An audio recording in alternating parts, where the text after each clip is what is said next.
I'm in Max. You are listening to Happy Jack's RPG Podcast. I'm in Max. Pursuing the RPG hobby with reckless abandon.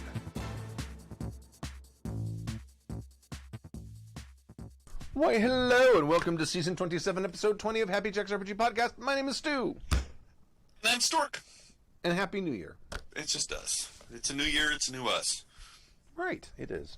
I guess. You know, we had to, at work, we poured 12, or we had a ready-mix truck pour 12 yards of concrete today. Wow. And I had to go out and help, because you gotta get that shit moved around before it hardens. You can't just stand around and go, it looks hard. You gotta get on it. God damn, a shovel full of concrete weighs a fucking lot. Holy shit, my arms and shoulders fucking kill right now. It actually weighs more than actual dry concrete. Oh my god. Yeah, shit's heavier than hell. It weighs as much as concrete. It weighs more than concrete. Yeah, and we had 11 and a half cubic yards. How much did that fill? Like literally, because you're pouring it on like a foot deep. I mean, how big a space did you guys fill? They were not quite 20 feet long and about 8 feet wide. Two sections about 6 inches deep. Okay. We actually had to call in a second load because the first load we came up short. I'm like, fuck! And the ready mix guy's like, this happens all the time. I'll call radio in and have him bring another yard and a half to you. Yeah. It's not an exact science, you know. It's like, well, it is if you know math, and the guy who calculated doesn't know math very well. And who that happens to? It wasn't me. Wasn't me. In this episode, James from 1D4 Podcast, that's a fellow RPG podcast, writes in about flashbacks. MRCJ writes in about pacing, and Graf sends a thank you and a confession. But first, if you'd like to email us, you can email us at happyjacksrpg@gmail.com. That's happyjacksrpg@gmail.com. We're on several social meteors as happyjacksrpg, all one word. We're on Twitter and Instagram and Facebook and MeWe, happyjacksrpg, all one word. And if you'd like to watch the show live, the show is back to Friday nights at 7 p.m. Pacific time. Hi. We're fine here at happyjacks.org/live. Yeah, we missed the last couple episodes. We just forget a lot of things these days. I mean, it's the older I get, I know that my short-term memory is gone. Oh, you know what? I didn't switch the camera over. Look at that. Hi, guys. Hi. I'm waving now. Yeah, my short-term memory is gone. And in fact, my long-term memory is also gone. But what's worse is my short-term memory is gone. Oh, the whole like going into a room and forgetting while you're there. Joke. Oh, I'm sorry. I was looking at the thing. I didn't hear everything you said. I was trying to pretend that I was listening. I'm used to that. It's like I'm married to you. We've known each other like longer than we've known our wives. Probably 30 years. Yeah. Well, yeah, it would have been close to, not quite 30, but close to 30 years. All right. Yep. Flashbacks from James at 1D4 Podcast. I enjoy a good flashback. I mean, that's really the benefit of doing acid in your youth is to get never, to enjoy the flashbacks. Never took acid. Never took acid. I had mushrooms. Really, it takes you. But. Greetings, Stu, and your mostly venerable crew.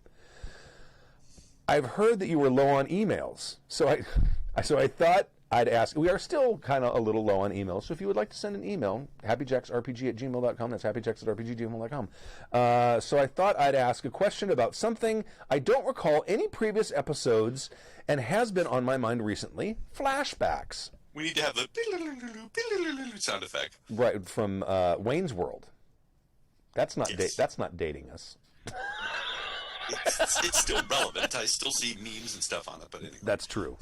To set this up, there are several games that have flashbacks as integral parts of their system. For instance, Blades in the Dark uses flashback scenes which allow the PCs to take various levels of stress depending on the action they want to take in the flashback.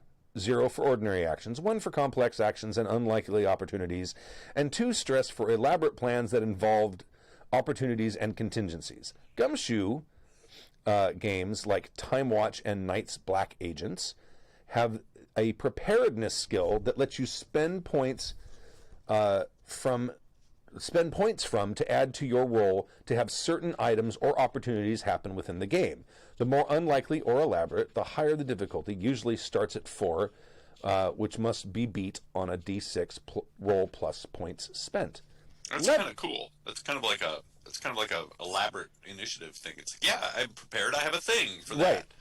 Right. Finally, Leverage Cortex Plus. That is first off, it was a great TV show. I loved it, and I have a copy of that's Margaret Weiss Productions. Yeah, they're the Cortex people. I have a copy of that, and I really liked, because I remember this, is all about flashbacks. So was the TV show. As it ties very closely with the show of the same title. Its core mechanic, it's a core mechanic that allows the GM to showcase one PC's background at a time in fun and interesting ways, and allows for new opportunities and contingencies to come about for that PC that adds to and helps the plot move forward. How do you, as a GM, handle flashbacks in your games, especially games where there aren't any specific flashback mechanics, such as D&D, Fate, Moment of Truth, and etc.? Are those scenes more like narrative information flavor text, or do you let PCs participate in them, i.e. granting some narrative control to them with the caveat that they can't change the future with their actions? Anyway, take a drink. Thanks for reading. James from 1D4 Podcast and 1D4 Con in West Virginia. P.S. Take another drink. I don't have anything. I don't even have water. You know what? Take another drink. You know you want to. I didn't take a drink. It's funny to me that as he was mentioning all these games, I'm like, I wonder how GURPS handles it. I'm like, that might be the one thing GURPS doesn't have a mechanic for is flashbacks. I don't. You know they what? They may have to put out another edition with flashbacks mechanics now, just because we've thrown down the gauntlet. You could always lift those kind of mechanics from something else. I mean, and the Moment of Truth doesn't either. But there's no reason you couldn't use the little Moment of Truth tokens to say, I want to spend this. I mean, that would be a very easy thing to house rule, and Fate as well. Absolutely. Absolutely. I think you could do it in anything, but it really kind of depends on what you're doing with your flashback too. I mean, if it's just a memory recall, or if it's just maybe an information or a clue thing, that's one thing. If it's tantamount to time travel, where you're going to spend an entire episode or game back in the past, that's another thing that you need to handle. If it's just a thing like you remember now something your father said that to tie in with the investigation that you're doing. That's another thing. So that's a really smushy thing to figure out, like what a flashback is and how you're going to handle it. Because I would handle it differently depending on what the circumstances were. I think it depends on the genre of game that you're playing. That's true too. I mean, definitely a game based on Leverage, because if you watch Leverage, is basically like it's a heist show every week. It's like a heist, I remember watching it. But their flashbacks were almost time travel, because they would have they would have a lot of time back in the past before they jump forward again. Well, it wasn't literally time travel. It really wasn't. But it's like, oh, we're in this situation. How the hell did he pull that off? And then it would go to the flashback scene, and you'd see, oh, here's all of the prep stuff they did that they didn't show the first time, right? It's like Family Guy does that all the time too. And a lot of heist movies do that. I mean, the Ocean's 11. Yeah. I never saw the original, but the remake with Clooney, those are all throughout it, and especially at the end, obviously, and that's normally where you would put them. But if you're doing a heist kind of thing, or something where that is like part of the genre, I think you probably need to. If you're going to do something like that, it's probably not a bad idea to have some sort of mechanic for it, but it needs to be balancy. I mean, it definitely. I mean, in all of these systems, it costs you something to have that flashback that prepares you for something that you weren't ready for, or that deals with some surprise. That it's like, oh yes, we anticipated this, right? Well, you also just need some sort of randomizer attached to it, because you can't just say you do the thing. You need to see if you do the thing, if it succeeded, otherwise you're just gonna. Otherwise, why have it if you're just gonna give it to them? You know what I mean? Well, in some of it, there has to be some kind of cost at least. Yeah. Right. Now, someone mentioned GURPS time travel. I didn't even realize there was a GURPS time travel. I'm like, is there GURPS Time Travel? And I went and I looked and I'm like, holy shit, there's been a couple of editions of GURPS Time Travel. At least 2 or 3. And I don't think I've ever seen that before. No, it looks like there's... No, yeah, it looks like there were 2. There's a 4th edition and it looks like there was a 3rd edition version, looking at the covers. And it's got a Triceratops on it. So I don't know. There's a new book I need to go buy. Being the completist that I'm not... You can't Steve Jackson is. Right.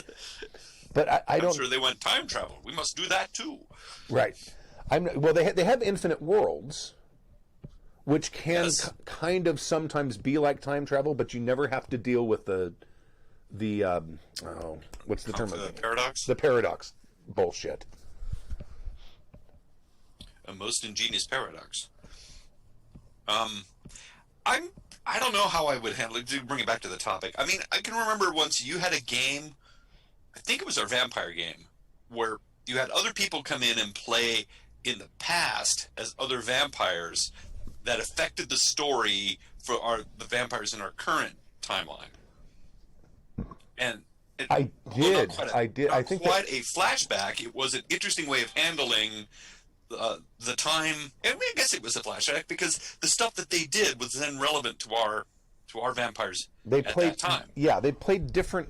They played like supporting NPCs. Mm-hmm. I think we did one episode where we had them come in and they played the Nosferatu on the island. That a couple. There was a couple of different things, and the stuff they did was really important. And then I think you also had some happen at the con as well, and you incorporated that into the stories as well. So. But my point is that's a really interesting way of handling it, which is just if you're going to have a whole game episode, or if you're going to have a whole time travel where you're going to say maybe just have your players play younger versions of themselves. Yeah, and a lot of these systems, the way it appears to me is what it is this is a way to gamify retconning.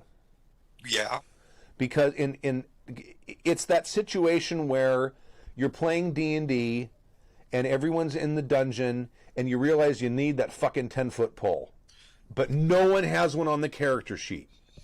And it says, can I retcon that I brought my 10-foot pole because I bought one, but I don't have it on my character sheet?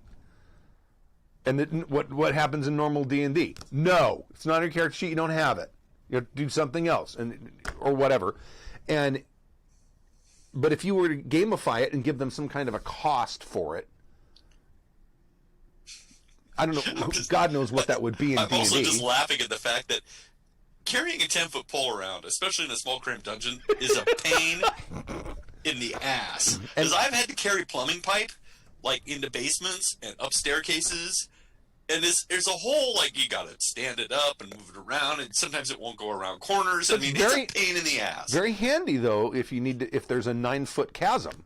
Now, if there's an 11-foot chasm, around that sharp corner in the 5-foot or 6-foot hallway that it is, you're just stuck in there. You can't get there's a simple matter of math and geometry. You know how I do it in D&D? I would let them spend XP. I'll let you retcon that and come up with a reason why you would have brought the thing or whatever, and for a couple of XP or something. I mean, I wouldn't charge them like, oh, you have to drop a level, nothing like that. But I think that because XP is kind of an in-game currency, and people use it as that anyway, because they use it like, if someone's willing to take notes on this session, I'll give you 5 extra XP. Sure. If everyone shows up on time, I'll give everyone 5 extra XP. It's been so long since I kept track of XP for anything. It's just so weird. It's just a weird concept, but you're right. That is a way to do it. It's like, fine, I'll give you the 10-foot pole, but you got to pay me 100 XP. And I don't know. Every time I think of the 10-foot pole, I think of some dick GM making 11-foot chasms.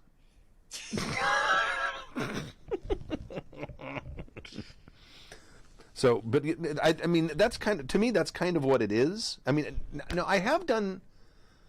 See, I don't know if I've done flashbacks in games where, and that's an interesting idea. That'd be kind of a fun thing to do as a way around the table for players to sort of explore and share their character's backstory. Could be very interesting to do something like that. I remember Bill was talking about, he played a game of Song of Ice and Fire where everyone made their character and then they were all handed characters that were basic, like just schlub villagers, and then they got attacked. Like the village got attacked by somebody and killed everyone, except one of the characters was able to escape with their lives or something like that. I think you did that too in one of the 4E games that we I had. did. You had us play villagers that got. I did. You're right. I did. It was when you guys finally went to the sort of like elemental plane. Yeah. There was a small village, and I had you all play villagers, and I played the bad guy that you'd been chasing.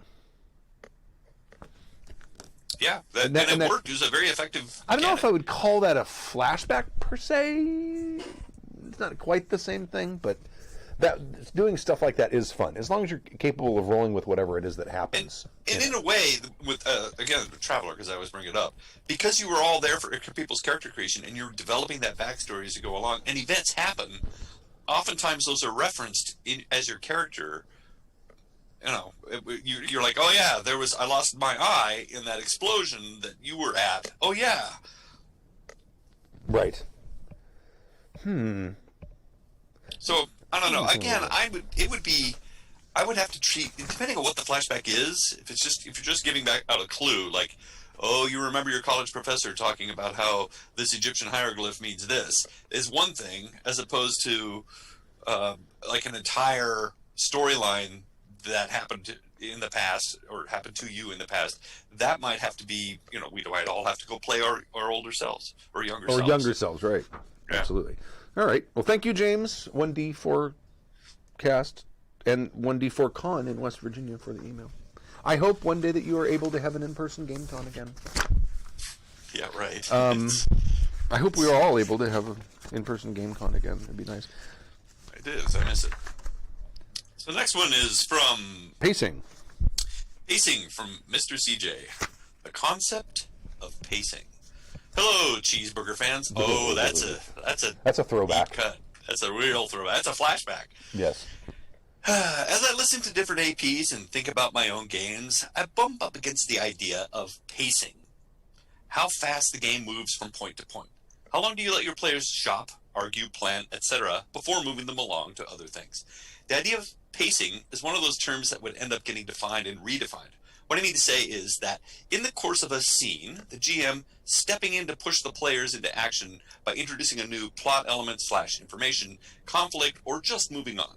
Unless the players are getting bored, there's not really a wrong answer. As far as I'm concerned, there is no objective perfect pace for a game.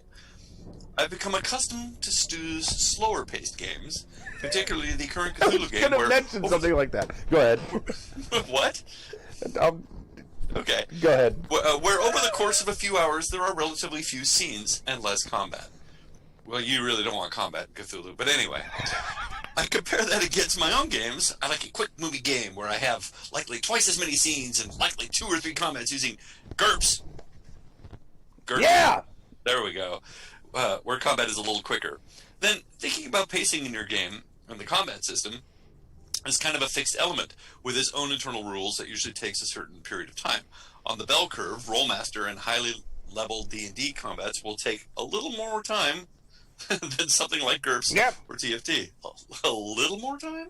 An entire session. So depending on the pace of game you are looking for, it depends somewhat on how much combat and what system you use. Using an abstract scenario, if 2 thespians start arguing about something to the exclusion of the other players at the table, how long do you let that go as a GM? I look for signs from the other players that they are losing patience as I monitor. If I'm getting bored with it, thoughts, Mr. CJPS? Ugh. That is the right there. I mean, it's like when we are on stage, and someone says, "That was a great show. That song went over really well." Very often, I'm the one person in the back watching the crowd more than anyone else, and going, "No, we shouldn't do that song ever again," because 8 people left. You know what I mean? that kind of thing. And I think if you do have 2 players who are acting out some big drawn out scene, don't look at them as the GM. Look at the other players. Are they stacking dice, or are they watching in rapt attention like they're watching a tennis tournament back and forth?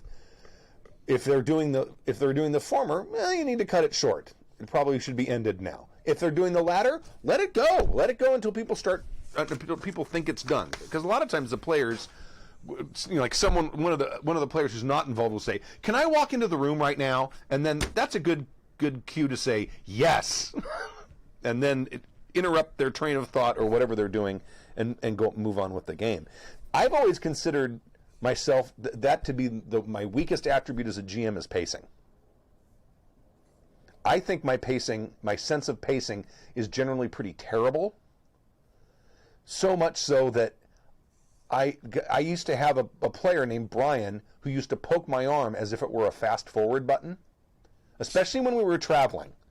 When the party was traveling somewhere, it's like, I would describe stuff and then they're like, "Can we just fast forward through this?" And in fact, you do now, which I've sometimes not, but sometimes I forget, because in our last Call of Cthulhu game, Jim very gently said, he said, "I want to go do this, blah blah blah. Can we kind of fast forward?" They were traveling. They were driving from Chicago to San Francisco. I'm bad with travel. I'm bad at pacing travel. And so, unless you're going to have wandering monsters and wandering damage, then right. Might as well just fast forward. And I'm getting ready, and there's some things had happened leading up to them driving from New York to Chicago, and then, but clearly my pacing had been a little slow, and Jim's like, "Can we fast forward past some of that driving?"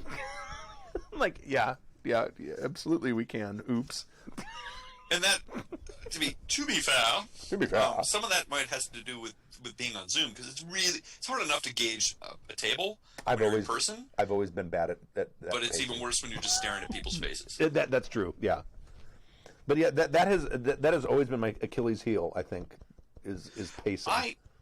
I think I pride myself in my pacing. I'm usually pretty good. I cover but I've been doing con games, and so I'm always like really conscious of the clock. I'm like, right, we got to get through, we got to get going, we got to get going. So I tend to cover a lot of ground in those con games because I write overly elaborate scenarios. Shocked, I know. But I always get it just in time, which also helps having a co-GM, so that there's no downtime of flipping around and looking for rules, and you just got two people that are able to bam, bam, bam, bam, bam, bam, and move things along very quickly. But my latest GMing stuff, which has been a while now, was all con stuff, and it was always very fast paced because I was very conscious of the clock. Right. Now, in a normal setting, I don't know. I think I'd still be conscious of the clock. I still feel like people's time is precious, and you really want to get them in and out in 4 or 5 hours. You don't want to spend 7 or 8 hours just belaboring. Well, you can't at a con game. You can't. You can't. But even like in the real world, like when we're all gaming together, it's like you're meeting in the middle of the week, and as much as people love gaming, you only have about 4 hours before people are like, I got to go to work. I can't. Right.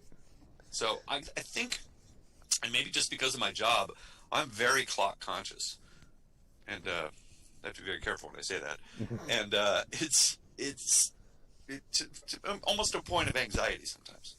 Yeah, I see. I always because travel is always been my Achilles heel, and I always try to remember that I should only role play out travel if I'm trying to foreshadow something, or if there's or just enough to give a sense of how trying or long the travel is.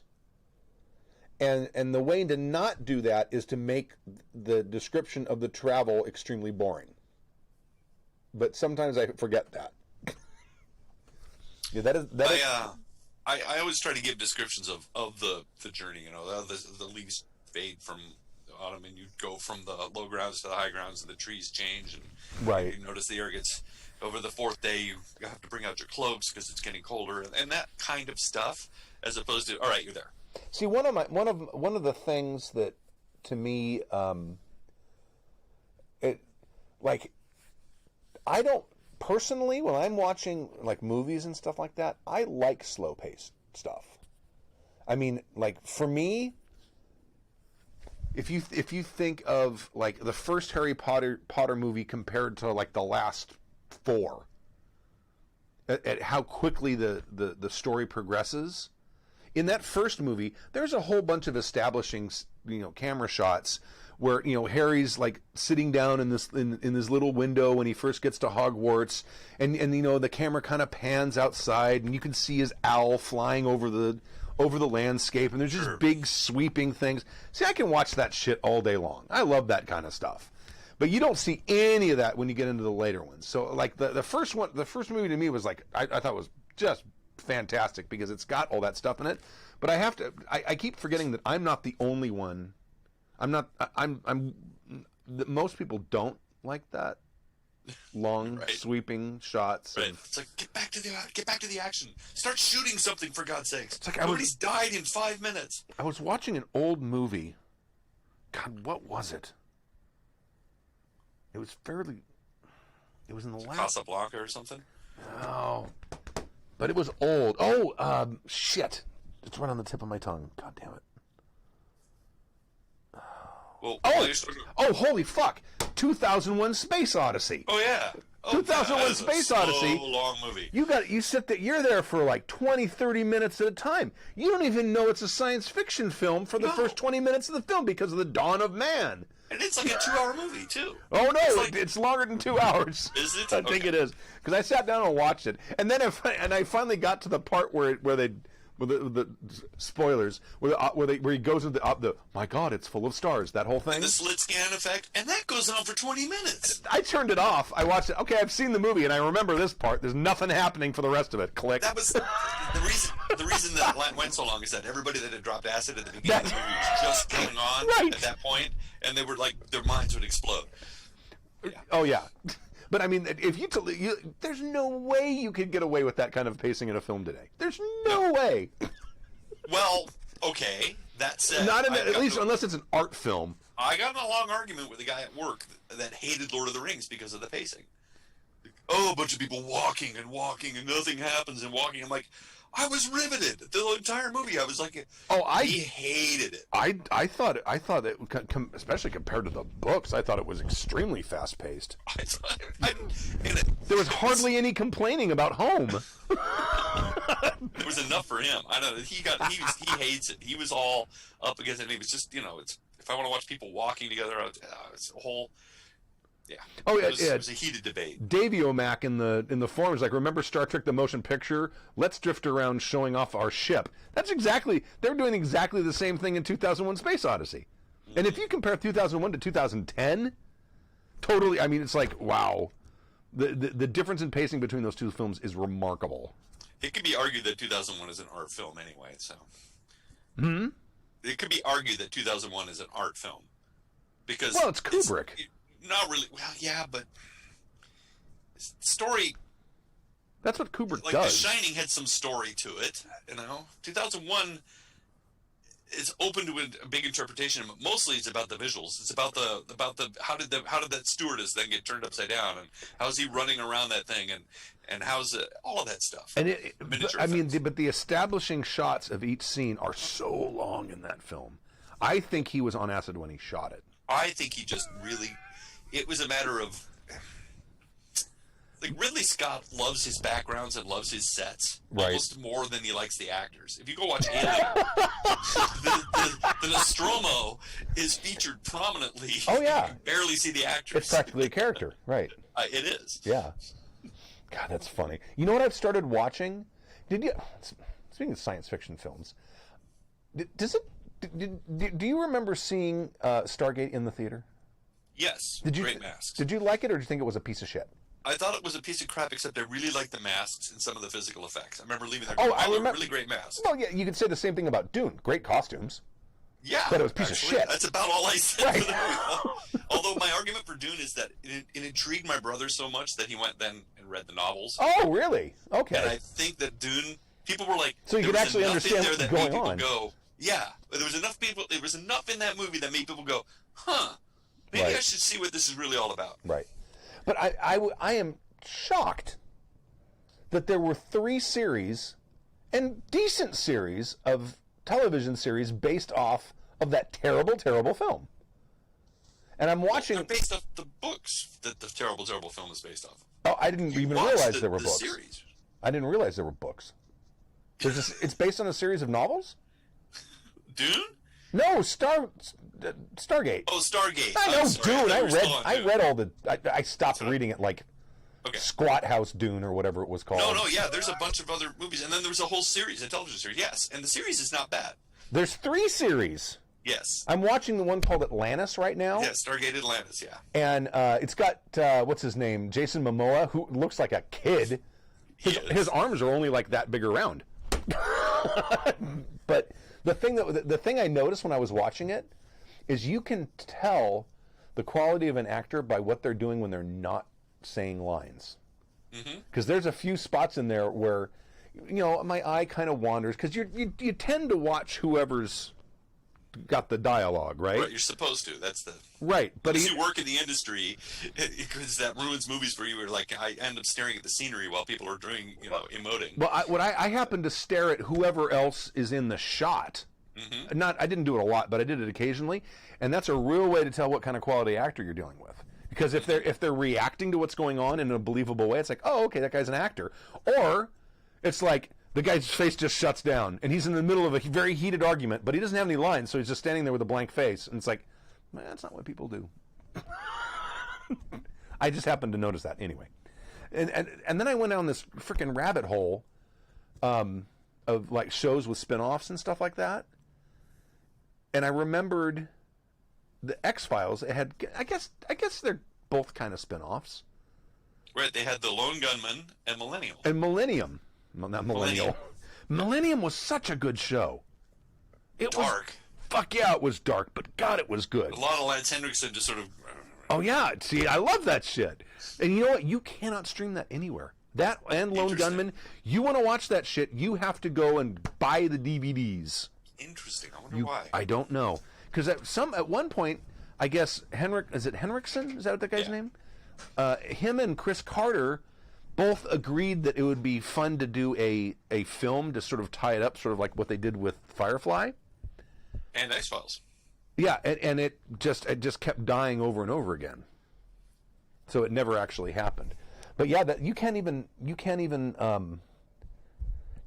stream that shit now. I looked around. I'm like, it's got to be somewhere, and I looked everywhere, and it is not. If you want to, I find that hard to believe. That's really strange. You can't get it on Hulu or any one of those. Nope, none of them. Because I subscribed to 3 or 4 of them, and then I went online and looked. Yeah, but you could buy pirated DVDs somewhere. No, you can get. You can go buy them.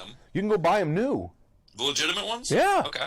And Lone Gunman, that didn't even make it a whole season, did it? No, it didn't. I heard it was not real good. I liked it because those 3 characters... You know what it was? Remember Laverne and Shirley? Uh-huh. Imagine, they were Lenny and Squiggy? They were imagine having a whole show of Lenny and Squiggy. That's exactly right. With conspiracy theories started. Hey, what's up? Oh. Hello. Hello. All right. Thank you, MRCJ. A thank you and a confession from Graf. Dear douche hobos and murder bags. Ew. I like that. Yeah. Douche hobo. Douche hobo and murder bag. In my second message, I want to share with you what I spared from in my first email. Personal backstory. In exchange, you get GM confessions, even multiple in one package. It's not that long. No, I changed it. It is long. It is pretty long. Okay, here we go. Just let me know when you tap out. I recommend you share reading this story. Despite being interested in tabletop RPGs, reading about different settings, and playing licensed digital games, I only dipped my toes into actually playing them. Never for long, and only with 2 games. To get role-playing fix, I obviously... Craved. Graved? I think it's craved. I dove straight into LARPing instead. Yes, I know some parts of the crew have reservations about LARPs. After talking to Americans personally and over the internet, I can only assume the style of play feels very different on the different sides of the big pond. It's probably different regionally, even more than that, I would imagine, because I just imagine it is. I was happy and content with my group, at least until I moved and was kept busy with other stuff in my life. A good number of years later, while I had a bad time mentally, I stumbled over your podcast and actual plays. While I won't glorify their impact, they, of course, can't solve personal problems. I can say they regularly made me smile and gave me small moments of joy, which I lacked otherwise at that time. Dogs, stop barking. Yeah, I can hear them over here. It worked. Which I lacked otherwise at the time. Well, thank you. Which is an awesome accomplishment already. Thank you both for the work and the fun you had and still spread with your podcast. Well, you're welcome. And thank you for saying that. What your show also did was introducing me to the beautiful world of PBTA games with the, at the time, new Just Us Heroes Masks AP, and the others that followed.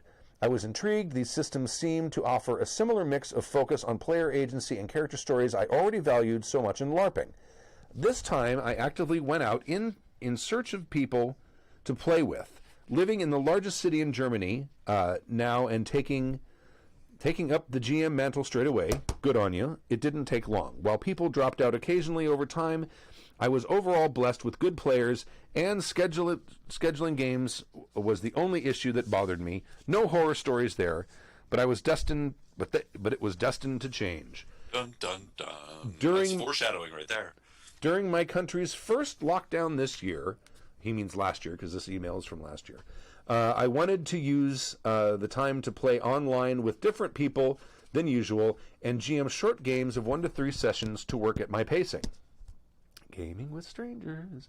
But Group. Right. But for the first time, I encountered problems with players, which led to the game of the Golden Sea, injected with a sense of additional PBTA juice being dropped and a player quitting. I was confused. I took so much of your advice to heart. It took a while until I realized where my blind spots were. This game that came crashing down in an ugly ball of boring fire consisted of 4 players. Player 1 I've played with for more than 2 years. Player 2 and 3 were experienced RPG and LARP players. Player 4 was a newbie and only played D&D once or twice. She also was the only one who I didn't know personally already. During the game, hardly anything seemed to catch the group's interest. I also couldn't manage to motivate them to become proactive. Oh, I hate it when that happens. God, I hate it when that happens so much. During the second of my most boring sessions ever, I even would have been fine with murder hoboing. I gave them a clear task and a problem at the start of session 1, but left the solution open for them. They were free to follow up on their quest at their own pace, and after their first encounter, they decided to take a detour to the city and heal up. But that's all they did there. No interaction with anything I put before them other than the bare minimum. At the same time, getting them back to their quest was difficult as well. After a short session 3, we all felt the necessity for a grown-up talk. Points of frustration and wishes for the game were exchanged, but in the end, I still didn't have much I could have worked with at the time.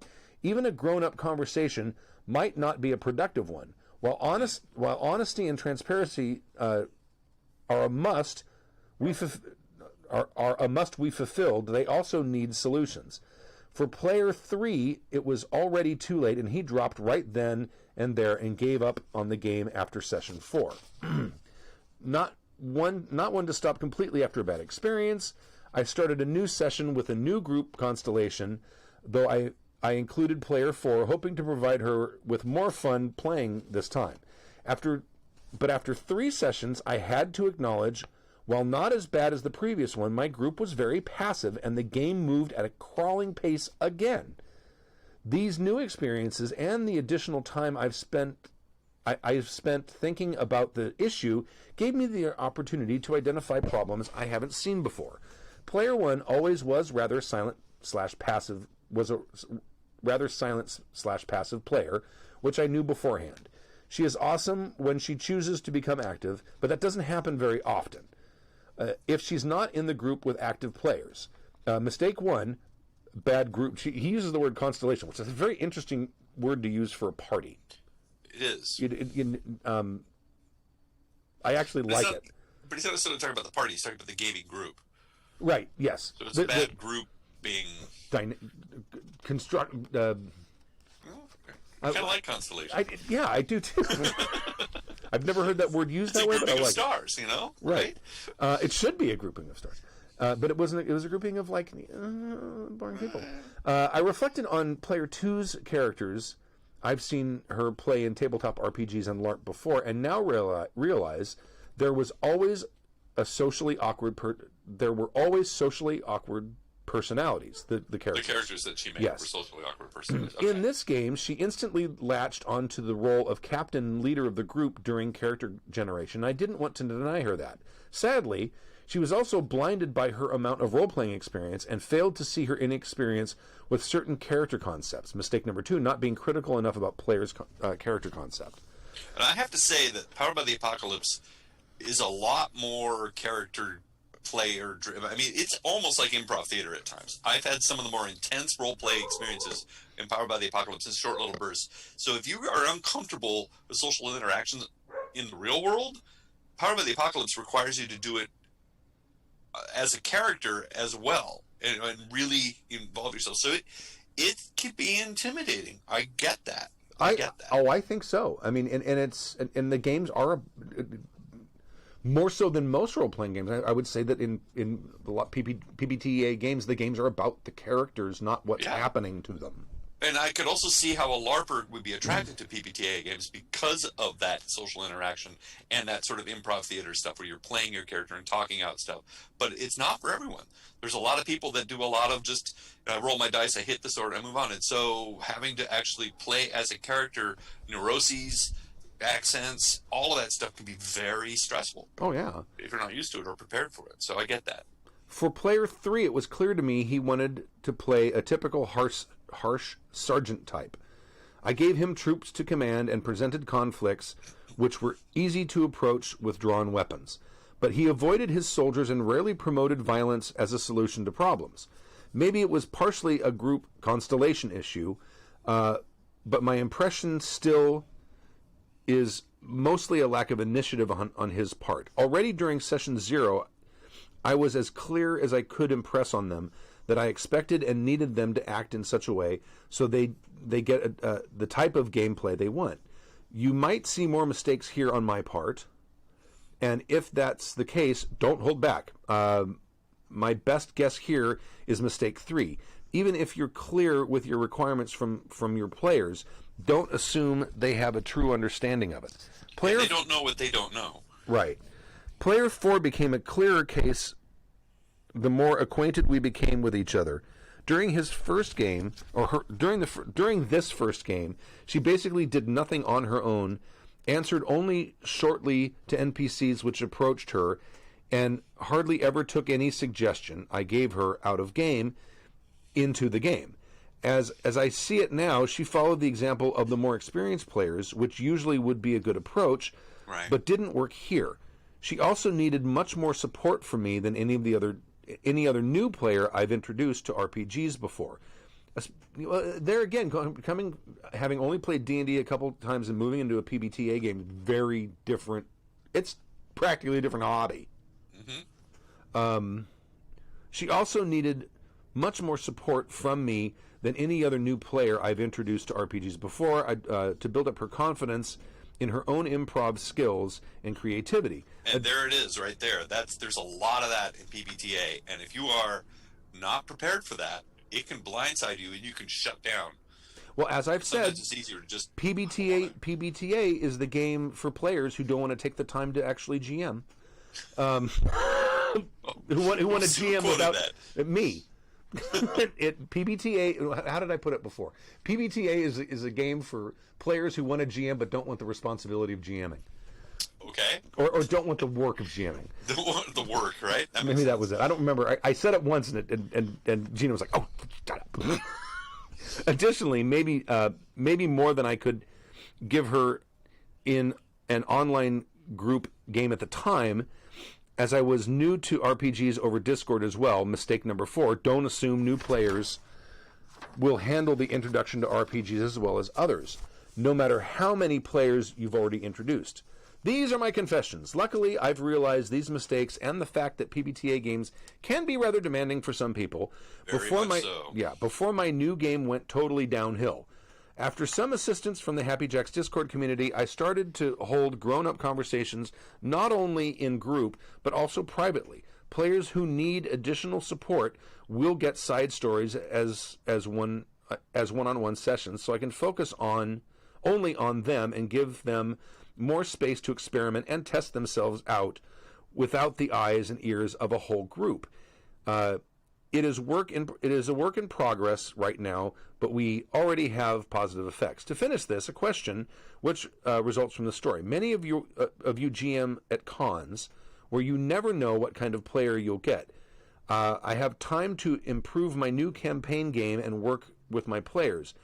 But as soon as it is possible again, I'll return to a GM seat at an Adventure League type of event. Everything went well there until now, but I dread the possibility of something similar might happen there one day.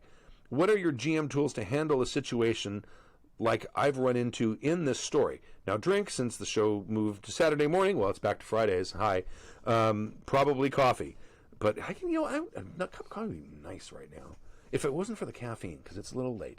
I've usually been in bed for 2 hours by now. I know, me too. Me too. I've been going to bed at like 8:30 or 9. I just can't handle it because I get up so early. I so hard.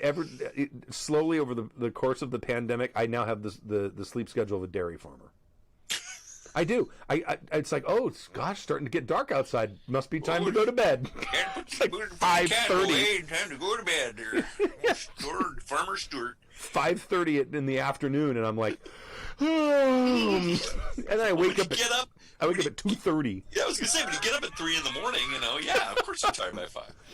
And, God, my kids hate it when I wake up and I'm like, oh, fuck, they didn't do the dishes. I got to go do the goddamn dishes. Clank, clank, clank, clank, clank. Shut up, I'm trying to sleep. It's great. I love it. Now drink, since it's probably coffee, but I guess that's what our coffee is for. Cheers and good health to you all. Graph on Discord. I think there's something else that you're not considering here. Actually, I think there's two things you're not considering here. One is, if you're dealing with people who are accustomed to playing in person, it is different playing online. And I think, especially if you're dealing with a group of people who don't know each other yet, you're more. If you do have more proactive players, they're probably going to quote unquote behave themselves a little more, and they're going to probably try to back off a little bit to allow space for other people, and that in and of itself may create that sort of void of action.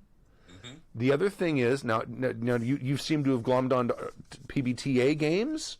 And that's fine, but it is a different kind of role-playing game. You might want to try something a little more traditional. Try a Savage Worlds. Savage Worlds is a system built for action, and it's a fairly simple system built for action. Everything in it reinforces that. It's a game for pulp adventures. Mm-hmm. And so, if you're looking for something that's more action-packed and something like that, I think that is a system that lends itself to that. So I might think, now obviously if PBTA is your jam and that's what you want to play, then ignore that part of my advice. But if you keep consistently having this problem, one part of it very well might be the fact that you're playing online.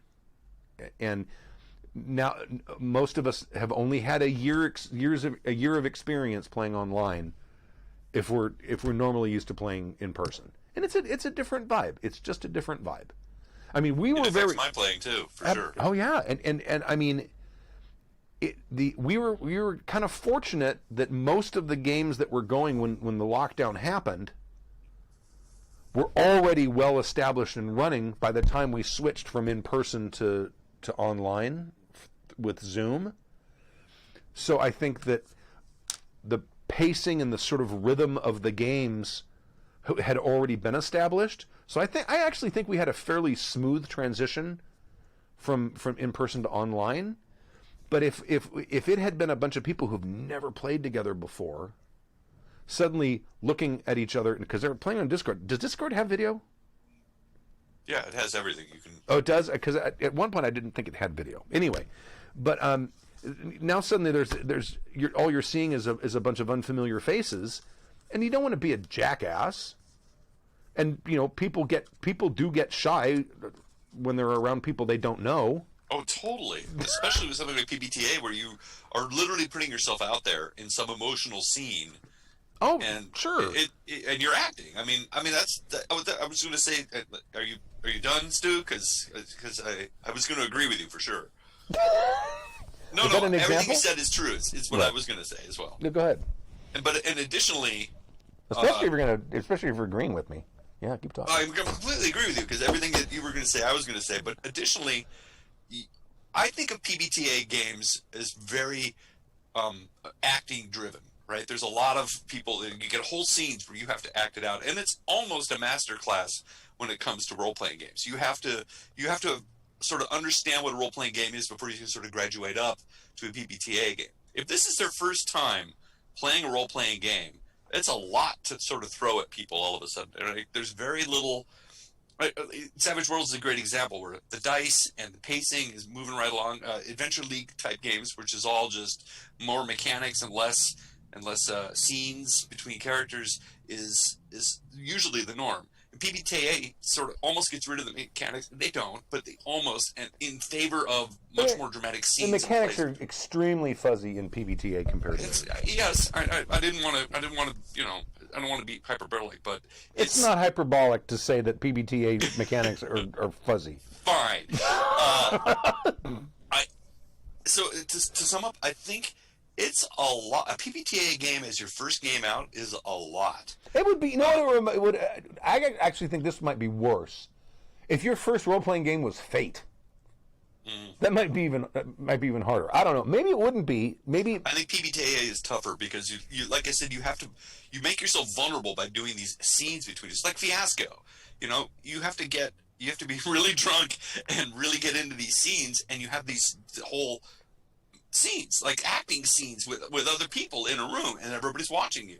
Okay, it can be terrifying. Jolene is defending PBTA for a second, and I got to explain what I mean by fuzzy. She said, I think if it's your first time playing an RPG, PBTA is a pretty easy intro because the mechanics aren't as much as something like D&D. That's absolutely true. Mm-hmm. The mechanics are pretty straightforward, yes, but when I say fuzzy, I don't mean that the mechanics are difficult to comprehend. I mean that interpreting what the die roll means requires an enormous amount of improvisation. Mm-hmm. It's like the fucking Star Wars games. Yeah. With the goofy dice, and it's like, oh, you had a massive success, but you also got 9 drawbacks. How the fuck do you figure out what that's gonna goddamn mean? It's just a perception roll. I just wanted to see if we saw it. Now, you saw it, but you go blind. I don't know. Anyway, I myself am intimidated by PBTA games. Okay, I remember dropping hold one on. at This a is con. still going on. Does it though? Because the results are written on the move sheets. Yeah, but they're usually guidelines. It's not this happens. If in D&D I roll a die to hit, it says exactly what to do. I roll damage. You deduct this amount of damage. It's very clear. There's no real room for interpretation. That's what I'm talking about. And maybe what I mean by fuzzy is the results are far more narratively based than mechanically based. Maybe that'll work. And that can be very intimidating if you're with a group of strangers. They say the number one fear that people have is public speaking, and in many ways, playing a role playing game has a lot of those elements in it, where you are acting out a scene or narrating in a scene, and you're becoming emotionally invested or trying to convey something in front of a group of strangers, and they're judging you, and that's brings up the same fears as you have of standing in front of an audience and saying stuff to them. So I can completely get how that can be really hard and intimidating for first-time players or even inexperienced players. PBTA is a very narrative and a very player-driven game, and you need people that aren't afraid to just jump in there and be bold and seize the reins and make the scene and make the scene happen, or be really clear about their motivations when given the choice. What is it you do in this scene? Here's what I do. Not a lot of like, well, I don't know. How do we, You need people that can make a decision and go for it, regardless of the consequences. And that's another thing. People don't want to lose. People don't want to make a mistake. And with PBTA, because it's all you jump in, and at that moment you have to make a decision of what it is you say, what do you say to the guard? How are you going to do that? People freak out. Sometimes they just want to roll dice and say, "Oh, I failed. Okay, it's off me." You know, I don't have to describe how I feel. I think that's a good argument if you're used to people if you're dealing with people who are used to playing more traditional role-playing games, absolutely. But if it's someone who's a newcomer, they wouldn't know that conceit in a role-playing game. You know what I mean? That's true. We do tend to talk in our own language, and we tend to forget sometimes that, right. You know. But I honestly, I think the online thing was probably as much of a culprit as the stuff that he mentioned as well. And I'm not sure if there's a way to sort of, I don't want to say railroad, but a way to drive a PBTA game if the players don't drive it themselves. I'm not sure how you would fix that. Well, I mean, if you look at just like, you know, and this is obviously not in no way scientific and is a huge generalization based on a small group of people. But if you look at sort of like our sort of community of role players, the people who tend to be more attracted to PBTA games are the players who tend to be the more dramatic players, not the crunchy rules. I know the rules players. They are more of the acting and improvisation is the stuff that they really get out. That's the itch that's really getting scratched by role-playing games for them. So I think you tend to see more of the sort of over-the-top role players attracted to that family of games than you would see. I mean, I know a lot of people who would be called rules lawyers who can't stand PBTA games. Yep. Specifically because there aren't enough rules. Yep. Now I'm remembering now as you're bringing this up. There was a Happy Jacks listener and friend of the show, Will. Who I think he started with PBH game. He really loved Power of the Apocalypse, and then he got into LARPing, or maybe it was the other way around. I'm not sure. But I think it was his gateway into LARPing. So it kind of reinforces the fact that people who like to LARP or who are thespians at heart really like the Power by the Apocalypse. So maybe it's just a lot to ask. I think sometimes for right out the gate for a PBTA game, because they can be intense, and sometimes those scenes there's bleed. Like that could take place in your real world, and sometimes that could be kind of weird if you're playing with a bunch of strangers. Very. It's weird when it's with people you know. Yes, exactly. Sometimes it's weirder because it's like, oh, these are my friends, and I've just done this whole weird scene with them, as opposed to complete strangers at a con that you're never going to see again. Yeah, I guess it could go either way there. Mm-hmm. All right, we're at the hour mark. Thank you, Graph, for the email and. Graph on Discord. Thank you. So I think there's anything else. We'll be back for next Friday. Yeah, we're back Fridays at least. And we're not having a lot of people sign up for the show as hosts. So if I kind of hate to do this, but I guess I'm gonna. If you're a listener and you are interested in coming in and kind of guesting on the show, hit me up. I don't know. Maybe we can start. Maybe you can put in like every week or maybe. It's up to your discretion, right? Well, yeah. I mean, don't be a freaking jackass. Already got 2 of those. Hey, I'm sitting right here. Heyo. Jolene said something else. Also, a good question for first-time player is what type of person are they? Do they have any sort of improv background? Like, there's no easy way to say what the perfect game is for the first-time player. Yeah. You do, as a player, need to be very proactive in a PBTA game. You can't just sit back and let me be clear. Okay. It's really hard to run any fucking game with a table full of passive players. Fair enough. I don't give a fuck what the game is, unless it's fucking Monopoly. You can at least railroad your players to a certain extent in like D&D. The pacing of a combat will carry the players along, right? But because they can't help it. There are games. There maybe you. I've never run PBTA, but maybe you could make the argument that it would be more painful to run PBTA with a table of passive players. Yes, I don't know. I've never had to do it. I can tell you, it's never fucking pleasant to run a game with a table full of passive players. That I can fucking guarantee because I've done it more than once. Yep. So, there you go. All right. Where's my thing? Yeah! Thank you for joining us for Season 27, Episode 20 of Happy Jacks RPG Podcast. My name is Stu. I'm Stork.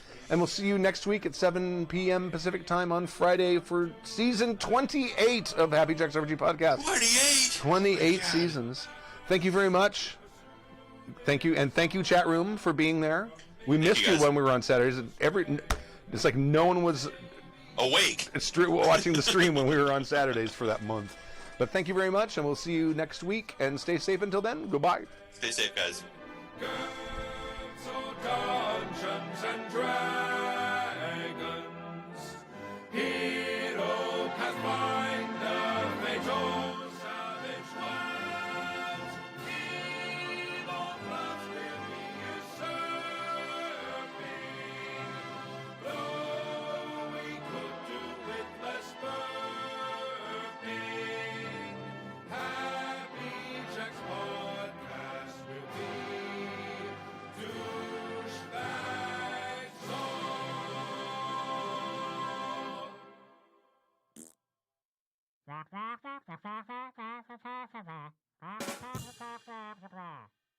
You know, that's just like your opinion, man. Why problem make when you no problem have you don't want to make?